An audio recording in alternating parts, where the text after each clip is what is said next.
तभी उसके सामने एक सुंदर स्त्री प्रकट हुई। उसके लंबे बाल सांपों की तरह लहर रहे थे और उसकी आंखों में गहरा दर्द था।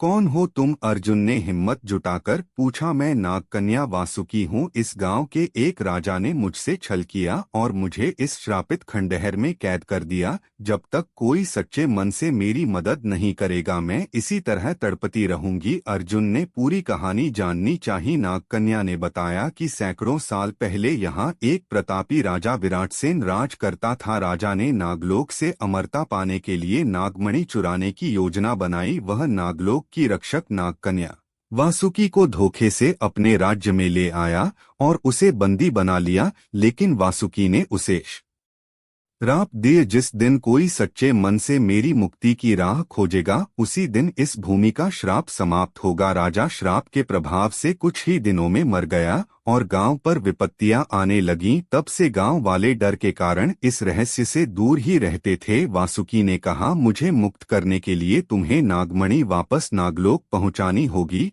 लेकिन यह आसान नहीं होगा क्योंकि यह अब अंधेरे के रक्षक तामसुर के पास है। तामसुर हजारों सालों से उस नागमणि की रक्षा कर रहा था। वह एक प्राचीन दैत्य था जिसे अंधकार की शक्तियां प्राप्त थीं। अगर तुम सच में मेरी सहायता करना चाहते हो तो तुम्हें तामसुर से नागमणि छीननी होगी, लेकिन याद रहे वह सिर्फ बल से नहीं बल्कि बुद्धि से हराया जा सकता है। अर्जुन ने निश्चय कर लिया कि वह नागमणि को वापस लाकर वासुकी को मुक्त करेगा। क्या अर्जुन नागमणि वापस ला पाएगा? क्या गांव इस श्राप से मुक्त होगा? जानने के लिए देखें अगला भाग। हमारे चैनल को सब्सक्राइब करें।